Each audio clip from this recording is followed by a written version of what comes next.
आडम नमो वज्रायाडम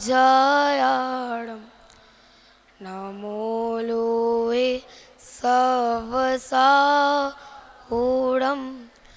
मंगलम भगवान वीरो मंगलम गौतमो गणे मंगलम कुंद कुंदाद्यो जैन धर्मोस्तु मंगलम सर्वमंगल मांगल्यम सर्वकल्याणकारकम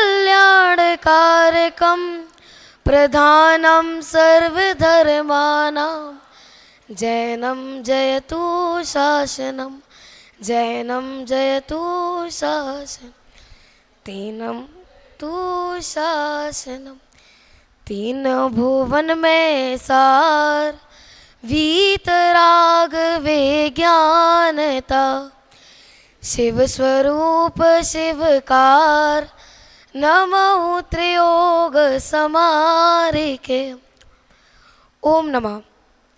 आज हम चर्चा करेंगे चार गति के दुख। आज हम इसे मुख्यतः छैड़ाला के आधार से समझेंगे। आज हम सर्वप्रथम छैड़ाला के ऊपर चर्चा करने जा रहे हैं। तो हम सबसे पहले ये जानेंगे कि क्या है छैड़ाला, इस छैड़ाला को किसने रचा, कौन थे वे महानुभाव जिनने इस छैड़ाला को रचा, इस छैड़ाला को हम सबके बीच रखा। चलिए चर्चा करते हैं। सर्वप्रथम छैड़ाला का अगर हम विच्छेद करें तो शब्दों के मेल से बनता है छह प्लस ढाल। छह अर्थात छह और ढाल अर्थात, इसका मैं उदाहरण लेना चाहूँगा। आपने एक पुराने ज़माने की फिल्म देखी होगी, युद्ध देखा होगा। उसमें क्षत्रिय जो होते हैं वो दोनों हाथों में, एक हाथ में ढाल और एक हाथ में तलवार, उन दोनों से युद्ध करते हैं। ठीक उसी प्रकार जो तलवार से वे प्रहार करते हैं, तलवार के समान वहाँ यहाँ अपनी तरफ क्या लेना है, पाप। जो तलवार के समान हमारा घात कर रहे हैं। और ढाल, ये छैड़ाला जो आज हम सभी के बीच में पढ़ेंगे, ये एक ऐसा ग्रंथ है जो जन जन का कल्याण करने वाला है, हमारा मुक्ति का मार्ग बताने वाला है। ये हमें बचाता है पापों से। जैसे जिस प्रकार ढाल तलवार से बचाती है, उसी प्रकार ये छैड़ाला हमें पापों से बचाती है। अब सबसे पहले मैं जानना चाहूंगा, कोई आप लोगों में से बताएगा कि क्या है दुख, दुख की परिभाषा, दुख किसे कहते हैं? दुख वह है कि जिसमें आकुलता का अनुभव हो। आकुलता अर्थात यहाँ क्या लेना, आकुलता अर्थात दुख। कुछ लोग कहते हैं कि यहाँ तो हमें कुछ दुख ही नहीं लगता। चलिए एक उदाहरण के माध्यम से समझते हैं। जैसे केसली है, केसली, कुछ लोग कहेंगे केसली तो बहुत मस्त रहता है, खाता है, खेलता है, पीता है और जहाँ देखो तब हंसी के मूड में आता है। बताओ उसको क्या दुख? केसली, बताओ तुम्हें मीठे में क्या पसंद है? रसगुल्ला, ठीक है रसगुल्ला लेते हैं। केसली को मैंने 10 रसगुल्ले दिए, उसने बड़े चाव से खाए। उसने कहा आहा मज़ा आ गया। फिर जब धीरे धीरे देते गए 15-16 हुए, फिर वो कहेगा अब नहीं, अब क्या, अब नहीं। क्यों ऐसा उसने क्यों कहा? क्योंकि उसे उसमें आकुलता होने लगी, उसे उसमें आकुलता होने लगी, ऐसा उसने इसीलिए कहा। मेरे कहने का तात्पर्य यह है कि ऐसा कोई सुख नहीं जिसके पीछे दुख भरा हो। ऐसा कोई सुख नहीं जिसके पीछे दुख भरा हो। चलिए आज मेरा विषय है चार गति के दुख। आज हम इनकी सामान्य जानकारी करेंगे। सबसे पहले हम पढ़ेंगे त्रियंच गति के दुख। ऐसे दुख जो हम भोगते चले आ रहे हैं और अभी भी अपने स्वरूप को नहीं समझे तो अनंत काल इस दुख को भोगते रहेंगे। चलिए इसका पाठ करते हैं। कबहू पंचेंद्रिय पशु भयो मन बिन निपट अज्ञानी थयो सिंहादिक सैनी है क्रूर, निबल पशु अति खाए भूर। पंचेंद्रिय में जन्म लिया, त्रियंच में जन्म लिया, मन बिन निपट अज्ञानी थयो। मन नहीं हुआ, अब कुछ सुध बुध नहीं है, मैं कहाँ हूँ, क्या स्वरूप है मेरा। जन्म लिया बिना मन के और अनेकों अनेक दुख सहा। सिंहादिक सैनी है क्रूर, जो सिंह होते हैं वे इतने क्रूर होते हैं, उन्हें भूख की लालसा बहुत होती है। इतने क्रूर होते हैं, जैसे उन्हें कोई जानवर दिखा वे उस जानवर के प्रति इतने लालसित हो जाते हैं कि वो सोचते हैं अब तो मुझे इस जानवर का शिकार करना ही करना है।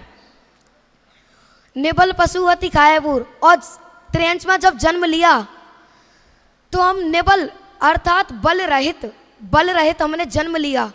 और जो सिंहादिक, जो हट्टे खट्टे, अपनी भाषा में कहें मोटे ताजे जो पशु हैं, उनके द्वारा खाए गए।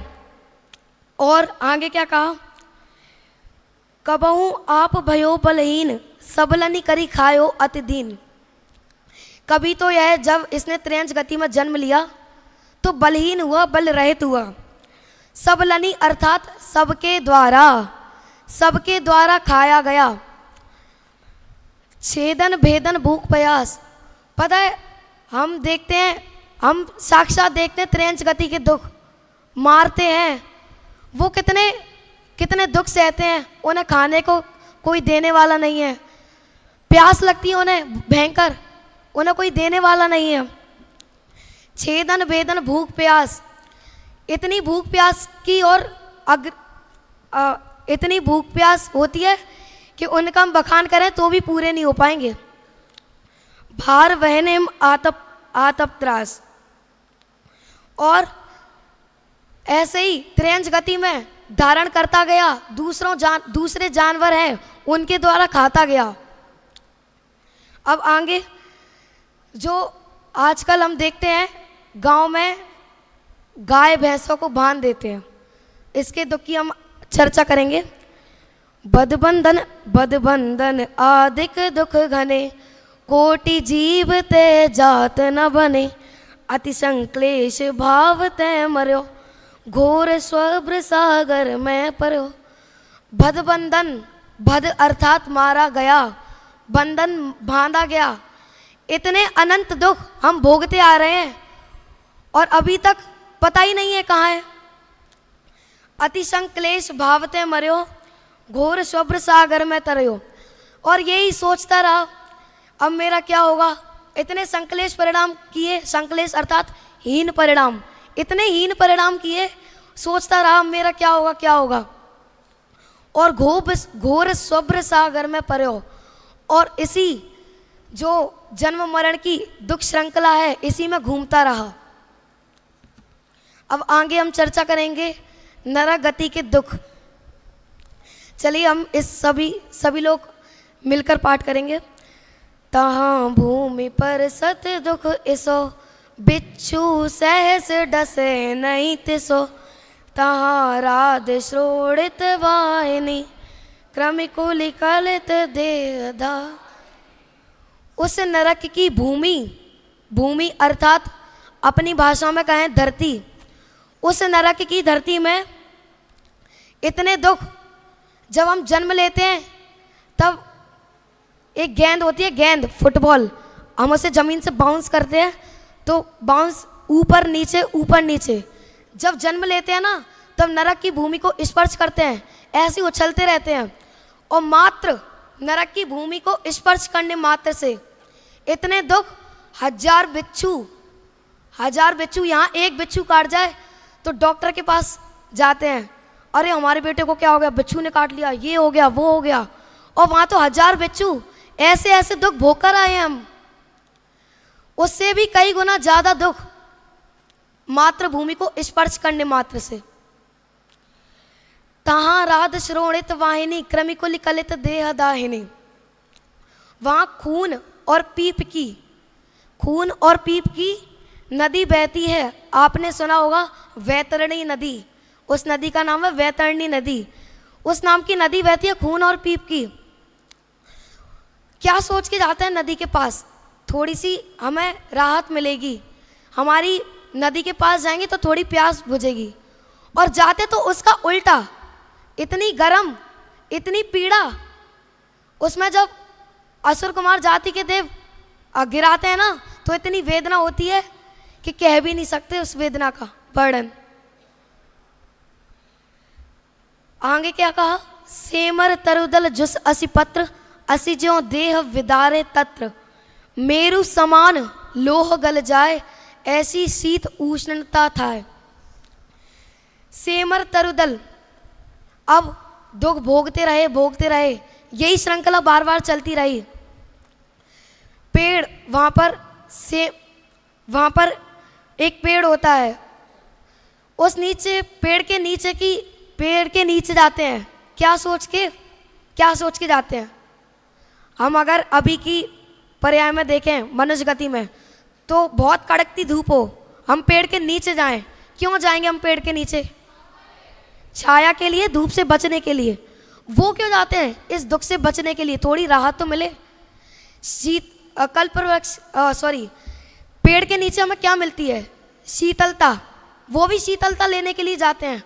और जब नीचे बैठते हैं तो पत्ते गिरते हैं, तलवार की धार से भी ज्यादा धार वाले पत्ते वे गिरते हैं, और शरीर के छिन्न भिन्न अर्थात टुकड़े टुकड़े कर डालते हैं।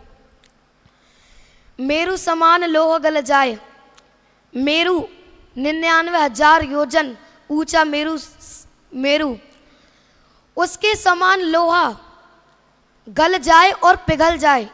गर्मी हो तो इतनी गर्मी कि लोहा मेरु समान लोहा भी गर्मी के कारण पिघल जाए, पानी हो जाए। और सर्दी इतनी कि लोहा भी गल जाए। इतने दुख। वो तो लोहा है, सोचो, वो तो लोहा है, और हम नारकी शरीरों का क्या होता होगा? इतने दुख। आगे हम चर्चा करें। तिल तिल करे देह के खंड, असुर भिड़ावे दुष्ट प्रचंड, सिंधु नीर ते प्यास न जाए, तो पड़ एक न बूंद लहाए। तिल तिल करें देह के खंड, असुर कुमार जाति के देव होते हैं। वे शरीर के तिली के लड्डू आपने खाए होंगे। तिली कितना समान होता है? तिली, एक तिली आपने देखा होगा, इतना सा होता है, सबने देखा है। तिली के भांति एक शरीर इतना बड़ा, उसके तिल तिल कर देते हैं, छिन्न भिन्न। इतने दुख, मतलब 4 नहीं टुकड़े, 5 नहीं, करोड़ों टुकड़े तिली के समान। असुर भिड़ावे दुष्ट प्रचंड, और असुर भिड़ाते रहते हैं। एक एग्जाम्पल लूं, एक माता है और एक बेटा है। माता को अपने बेटे से सबसे ज्यादा मोह होता है। सही कह रहा हूं या नहीं? माता को अपने बेटे से सबसे ज्यादा मोह होता है। वो सोचती है कहीं मेरा बेटा भूखा ना सो जाए, इतनी उसे फिक्र होती है। वो रात में खिलाती है, चाहे कुछ भी खिलाए, आलू खिलाए, प्याज खिलाए। और जब दोनों नरक में जाते हैं, तब असुर कुमार जाति के देव आपस में भिड़ाते हैं। क्या कह के भिड़ाते हैं? देखो, यही तुम्हारी माता है, इनने तुम्हें रात में खिलाया था, और इस कारण आज तुम नरक में हो। और इस कारण से अपन को क्रोध होता है, और परिवार कुटुंबी जन भी नहीं देखते, छिन्न भिन्न कर डालते हैं। सिंधु नीर ते प्यास न जाए, तो पड़ एक न बूंद लहाए। सिंधु नीर का आपने वर्णन सुना होगा, कितनी बड़ी होती है। सिंधु नीर को छोड़ो, 3 लोक में जितना भी पानी है, नारकी जीव अगर पी ले तो भी उसकी प्यास नहीं जाएगी, इतनी प्यास। और ये भी दुख एक क्षण नहीं, 2 क्षण नहीं, अनंतानंत सागर ऐसे दुख हमने भोगे। तो पर एक ना बूंद लाए, तब भी एक बूंद का रंच मात्र भी नहीं मिला। आगे कहा, तीन लोक को नाज जो खाए, मिटे न भूख कड़ा न लहाए। ये दुख बहु सागर लो लहे, कर्म जोगते नरगति सहे लहे। तीन लोक के जो असुर कुमार जाति के देव होते हैं वो रख देते हैं अनाज, लड्डू, अनाज, और कहते हैं आ जाओ, चाहिए आ जाओ। और नारकी जीव इतना तरसता है उस खाने के लिए, और जब पास आते हैं ना छिन्न भिन्न कर डालते हैं, और एक अन्न का दाना भी प्राप्त नहीं होता। ये दुख बहु सागर लो लहे। अभी मैंने कहा कि ये दुख बहु सागर लो लहे। यहाँ तो हमें थोड़ी सी आकुलता होती है, कोई हमसे बोलने ना लग जाए तो हमें इतना दुख होता है। या वहाँ तो खाने को नहीं मिल रहा, पीने को नहीं मिल रहा, ऊपर से इतने दुख। और ये दुख अनंतानंत सागर, एक सागर नहीं, दो सागर नहीं, अनंतानंत ऐसे दुख हमने सहे। मैं तो कहूँगा इस सभा में जितने भी लोग बैठे हैं उनका करोड़ गुना भी कर दिया जाए और एक एक लाइन वाइज नरक गति के दुख का वर्णन करना चालू करें, तब भी उनके दुख का वर्णन पूरा नहीं हो पाएगा, इतने दुख। आगे मनुष्य गति के दुख। जननी उदर बस्यो नवमास, अंग सकुचते पायो त्रास। निकसत जे दुख पाए घोर, तिनको कहत न आवे और। जननी उदर बस्यो नवमास, जब जननी माता के पेट में होते हैं इतने दुख सिकुड़े से रहते हैं। क्या सोचते हैं माता के पेट में, उदर में क्या सोचते हैं? बस एक बार निकल जाऊं फिर तो जन्म मरण का नाश कर दूंगा, ये सोचते हैं। और अब क्या कर रहे हैं? संसार में लग गए, विषय भोगों में लग गए। निकसत जे दुख पाए घोर, जब बालक का जन्म होता है तब माता और पुत्र दोनों को इतना दुख होता है कि कह भी नहीं सकते। आगे मनुष्य गति के दुख में ही वर्णन कहा, बालपने में ज्ञान न लयो, तरुण समय तरुणी रत रहो। अर्ध मृतक सम बूढ़ापनो, कैसे रूप लखे आपनो। बालपने में ज्ञान न लयो, इससे हम क्या समझे? इससे हम ये समझे आजकल की जो जनरेशन चल रही है, जैन धर्म में कोई पुत्र पैदा होता है तो आजकल के माता पिता क्या कहते हैं? कोई लोग कहता है, साधर्मी जन कहते हैं मंदिर भेजो, पाठशाला भेजो।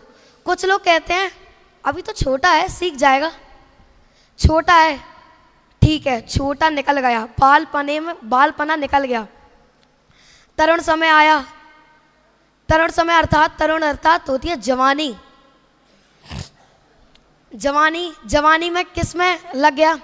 व्यापार में लग गया, विवाह कर लिया, व्यापार में लग गया और इसी में लग गया। फिर बालपना भी हो गया, तरुण समय भी हो गया। अब किसकी बारी आई? बुढ़ापे की। अर्ध मृतक, बुढ़ापे को उपमा दी है अर्ध मृतक छेड़ाला में। अर्ध मृतक अर्थात अधमरे, अधमरे हो जाते हैं बुढ़ापे में।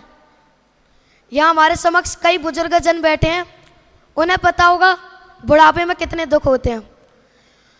मतलब बालपना निकल गया, तरुण समय निकल गया, बुढ़ापा भी निकल गया, तब भी अपना रूप नहीं लख पाए। कौन हूँ मैं, कौन हूँ, आया कहाँ से और मेरा रूप क्या? मैं कौन हूँ, कहाँ से आया हूँ और क्या है मेरा रूप वास्तव में, ये आज तक समझ ही नहीं पाया। अभिनंदन पंडित जी जब एक बार पोरसा में आए थे, उन्हें एक दो लाइनें कही थी बुढ़ापे के ऊपर। आंखों में पड़ेगा जाला, बुढ़ापे की उपमा दी। आंखों में पड़ेगा जाला, नाकों से बहेगा नाला। आंखों में पड़ेगा जाला, नाकों से बहेगा नाला। और जब कानों में पड़ेगा ताला, तब क्या करेगा तू लाला? बुढ़ापे में ऐसी अधमरी अवस्था हो जाती है। इतने दुख यहाँ हमारे समक्ष बैठे हैं बुजुर्गजन, उन्हें पता होगा। आंखों से दिखाई नहीं देता, चश्मे लग जाते हैं, नाकों से नाला बहने लगता है, कानों में सुनाई नहीं दे रहा। और तब तू क्या करेगा लाला, अब तुम क्या करोगे? जब समझने की उम्र थी, समझने की आयु दी गई, तब हमने समझा नहीं। अरे ये जैन धर्म मिला है हमें बड़े सौभाग्य से। 3 लोक में हमसे सर्वोत्कृष्ट वस्तु कोई नहीं है वर्तमान में। जैन धर्म मिला, उत्तम कुल मिला, उत्तम परिवार मिला। अब मैं अपनी दृष्टि से कहूँ, मुझे ढाईदीप जैसी संस्था मिली, इतना उत्तम मुझे कुल मिला। इससे सर्वोत्कृष्ट वस्तु और क्या होगी इस उम्र में। अब देवगति के दुख, कभी अकाम निर्जरा करें, भवन त्रिक में सुरतन धरें, विषय चाह दावानल दहो, मरत विलाप करत दुख सहो। कभी तो इस जीव ने अकाम निर्जरा की और विषय चाह, स्वर्ग में एक दूसरे से ईर्ष्या करते हैं। उदाहरण के माध्यम से मैं लूँ, जैसे हम प्रथम स्वर्ग में पैदा हुए और 5वें स्वर्ग के देव, उनसे हमें ईर्ष्या होने लगती है। क्यों? इनके पास ज़्यादा रानी है, इनके पास ज़्यादा विमान है, इनके पास ज़्यादा सुख है। ये विषय चाह दावानल, ये विषय चाह की अग्नि बुझती नहीं है। जब तक 4 गति में है तब तक विषय चाह की अग्नि बुझेगी नहीं। मरत विलाप करत दुख सयो, पूरी स्वर्ग की आयु, स्वर्ग आयु ईर्ष्या में ही निकाल दी। और जब मंदार माला आपने सुनी होगी, 6 महीने पूर्व मुरझाने लगती है मंदार माला, फिर क्या सोचते हैं, अरे ये भोग तो अब मुझे मिलेंगे ही नहीं। किन किन भोगों के पीछे पड़ा है? ये भोग, ये तुच्छ भोग, ये चाहिए हमें। हमें तो मोक्ष, पूर्ण दशा जिसे हम कहें, सिद्ध परमेश्वरी जहाँ विराजमान है, पूर्ण सुख जो वर्तमान में भोग रहे हैं, हमें उसकी प्राप्ति करनी है। आगे कहा, जो विमान वासी हूँ थाए, सम्यक दर्शन बिन दुख पाए, तहते छेता तहते थावर तन धरे, यो परिवर्तन पूरे करे। वैमानिक देव भी हुआ तब भी यही दुख लगा रहा, सम्यक दर्शन प्राप्त नहीं कर सका, सम्यक दर्शन प्राप्त नहीं कर सका। और वहाँ से मरकर हमें अवधि ज्ञान होता है। हम ये जान लेते हैं आगामी पर्याय हमारी क्या होगी। मान लो हमारी आगामी पर्याय हुई 1 इंद्रिय पेड़, तो वहीं से दुख भोगना स्टार्ट। वहाँ से ही सोचने लगते हैं ये पर्याय मैं कैसे जीऊँगा, अब क्या होगा। 6 महीने इन दुखों में कब निकल जाता पता भी नहीं पड़ता। मान लो माँ के उदर में आएंगे, माता के उदर में आएंगे, तो 9 महीने में यहाँ कैसे रहूँगा। ये सहज में हमें मिल जाता है सब कुछ, हमें इसकी महिमा नहीं आती, रंच मात्र भी। महिमा आने लग जाए, महिमा आने लग जाए तो हमें बस अपना आत्मा ही सोएगा। इस प्रकार ये 4 गति के दुख, 4 गति के दुख तो पूरे हुए। ये दुख हमें बार बार नहीं भोगने, ये दुख हमें बार बार नहीं भोगने। यह जीव अनादिकाल से दुख भोगते चला आ रहा है, अनादिकाल से। निगोद में गया, निगोद से जब आया, निगोद में मन भी नहीं था, इतने दुख सोचने की भी सामर्थ्य नहीं थी। वहाँ से निकला, 5 स्थावर जीव बना, पृथ्वी का है, जल का है, अग्नि का है, वायु का है, वनस्पति का है। ये पर्याय धारण की। फिर छैड़ाला में वर्णन भी आता है, छैड़ाला में वर्णन आता है, इल्ली बना, भौरा बना, इल्ली बना, भौरा बना, दूसरों के प्रति मारा गया। एक बार नहीं मारा गया, 100 बार नहीं मारा गया, अनंत बार मारा गया। ये दुख हमें बार बार नहीं भोगने। हमें मात्र जिन धर्म मिला है, इतने 5 परम गुरु मिले हैं, अरिहंत जी, सिद्ध जी, आचार्य जी, उपाध्याय जी, साधु जी। इनसे सर्वोत्कृष्ट वस्तु और क्या होगी? ये 5 परमेश्वरियों का समागम मिला है। इस पंचम काल में मैं कहूं, अध्यात्म युग सृष्टा पूज्य गुरुदेव श्री कान्जी स्वामी की वाणी इस पंचम काल में हमें प्राप्त हुई है। इससे ज्यादा भाग्य की बात और क्या होगी? शास्त्रों का समागम मिला है, देव शास्त्र गुरु की वाणी मिली है, पूज्य गुरुदेव श्री की वाणी मिली है। वो क्या कहते हैं? उनकी एक 3-4 लाइनें फेमस है। हूँ परमात्मा छे एम नक्की कर, हूँ परमात्मा छू एम निश्चय कर, हूँ परमात्मा छू एम अनुभव कर। ये 3 लाइन इतनी फेमस हुई कि जन जन के हृदय में आत्मा का अनुभव समा गया। इस छेड़ाला को कौन थे वे महानुभाव जिनने इस छेड़ाला को रचा? वे थे पंडित दौलत राम जी।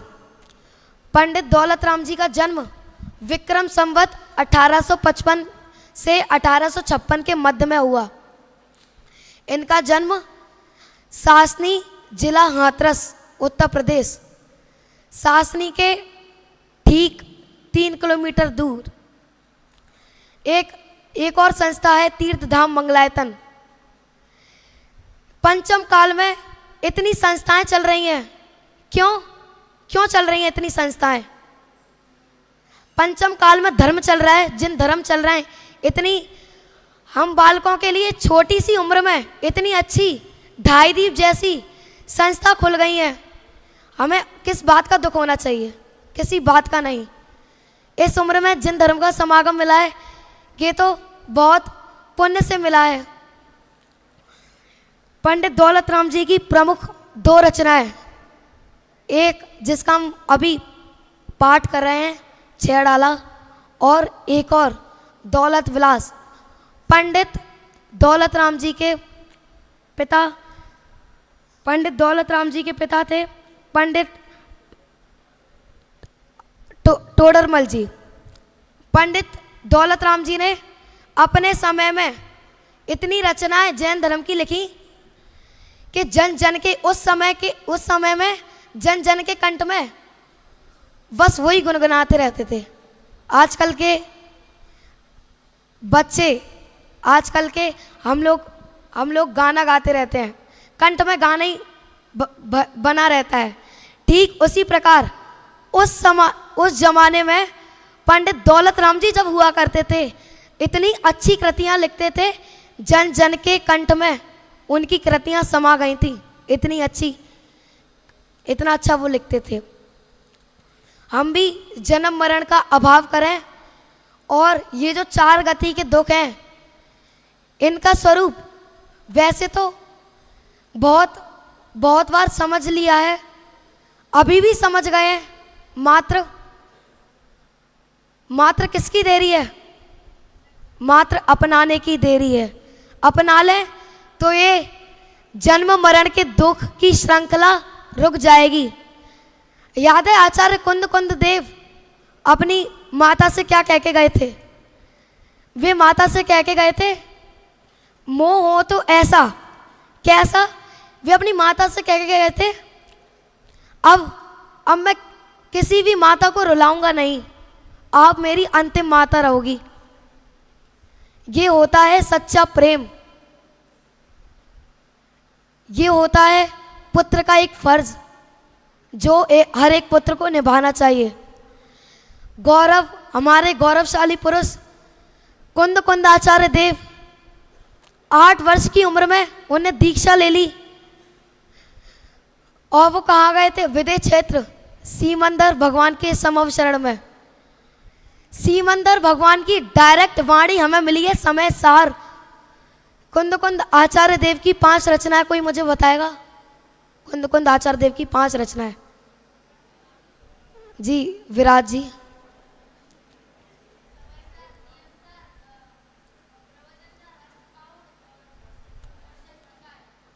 समय सार, नियम सार, प्रवचन सार, पंचास्ती काय और अष्टपाहुड़। डायरेक्ट हमें दिव्य ध्वनि की वाणी मिली है, ये समझो। जैसा उनने समझा वहां समव शरण में, जैसा उनने जाना ठीक वही लिख दिया। क्यों लिखा? जन जन की भलाई हो। ये जो पंचम काल आएगा उसमें किसी को दुख ना हो, जीव धर्म में लगे, हमारा धर्म भी, हमारा जीवन भी धर्म में हो। 4 गति के दुख को हम सहज ही नशा देवें। और ये जो कुंद कुंद आचार्य देव हमारे तीर्थंकर जो कह गए, कुंद कुंद कह गए सभी से जैनी वह कहलाएगा। दिन में भोजन छान के पानी, नित्य जिनालय जाएगा। जैनी के प्रमुख 3 लक्षण क्या? छान के पानी, छान के पानी कहीं भी नहा रहे हो, पी रहे हो, कहीं भी। नित्य जिनालय, रोज मंदिर। मैं तो कहता हूं जैन अगर कोई हो और अगर ये 3 काम ना करे तो वह जैन कहलाने योग्य नहीं है। ये जैनियों के प्रमुख 3 गुण। हम भी जन्म मरण का अभाव करके जो तीर्थंकरों ने बताया उस मार्ग पर चलें और जन्म मरण का अभाव करके पूर्ण दशा सिद्ध शिला को प्राप्त करें। इसी भावना से मैं अपनी वाणी को विराम देता हूँ।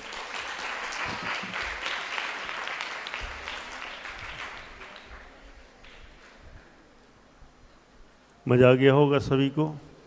एक छोटा सा चुन्ना सा मुन्ना सा है बालक गणधर की गादी पर बैठकर और दबंगी से, उत्साह से निडर होकर जब बोलता है तो लगता है कि गद्दी का ही प्रभाव है। निश्चित रूप से आनंददायी क्षण है जब छोटा सा बालक इतने आत्मविश्वास के साथ बोलता है तो हर एक को खुशी होती है। ऐसा लगता है जैन शासन की शान है। हमारे जैन शासन को आगे बढ़ाने वाले ऐसे हमारे सभी विद्यार्थी आज कक्षा 9वीं से अनुभव जैन, इनका छेढ़ाला जी ग्रंथ के आधार से 4 गति के दुखों पर इन्होंने प्रवचन किया। आत्मविश्वास से लबालब भरे हुए, कहीं कोई डर नहीं है और अच्छे से लगातार बोलते जा रहे हैं। 4 गतियों के दुखों का बहुत अच्छा यहाँ पर वर्णन किया। तिरंची गति, फिर मनुष्य गति, नरक गति, देवगति, 4 गतियों के दुखों को बहुत अच्छे से बताया। छेढ़ाला जी की पहली ढाल को आधार बनाते हुए, सभी छंदों को लेते हुए बहुत अच्छे से इन्होंने वर्णन किया है। प्रशंसनीय है, अनुमोदनीय है। आपको जानकारी हो गई, ये 1 साल पहले मंगलायतन में पढ़ के आए तो मंगलायतन की भी थोड़ी बीच में चर्चा आ गई, क्योंकि जहाँ से कोई पढ़ा हो तो वहाँ की यादें बनी रहती हैं। और फिर इनका मन ढाई दीप की ओर मुड़ गया तो हमने कोई बात नहीं, ढाई दीप पधारो। वहाँ से पढ़कर फिर यहाँ पर आ गए तो यहाँ पर इनको जगह मिली और आते ही अभी महीना भर हुआ है, 1.5 महीना, और बस तैयार हो गए प्रवचन करने के लिए। बहुत अच्छी बात है। प्रवचन भी बहुत अच्छा किया। देखो पहले ही कह चुका हूँ, प्रवचन सभी अच्छे ही कर रहे हैं, लेकिन कहीं कहीं हल्की फुल्की माइनर मिस्टेक भी हो जाती हैं। वो ही मैं बता देता हूँ इसलिए कि आगे नहीं हो। जैसे छंद पढ़ने में भी कहीं कहीं इस तरह का हो जाता था, बद बंधन आदिक दुख घने, तो वध की जगह क्या बोल रहे थे? भद। भद नहीं बोलना है, क्या बोलना है? बध। फिर ऐसे ही सेमर तरुदल जुत 80 पत्र, तो जुत की जगह क्या बोल रहा था? जूस। जूस की इच्छा हो जाए किसी की है तो जूस ऐसा बोल गया। बोल रही हैं बाकी विषय से संबंधित ऐसी दिक्कत नहीं है। फिर और ही ए दुख बहु सागर लो सहे, लेकिन ये बोल रहे थे बार बार लहे। कोई बात नहीं, ये माइनर हैं लेकिन फिर भी हैं, हमें आगे किसी को गलती नहीं करना है, इसके लिए बता रहे हैं। बाकी तो विषय बहुत अच्छा।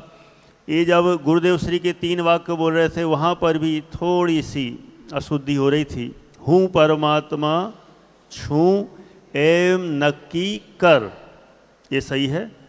हूँ परमात्मा छूँ एवं निर्णय कर, और हूँ ये निश्चय बोल दिया था बीच में, है ना।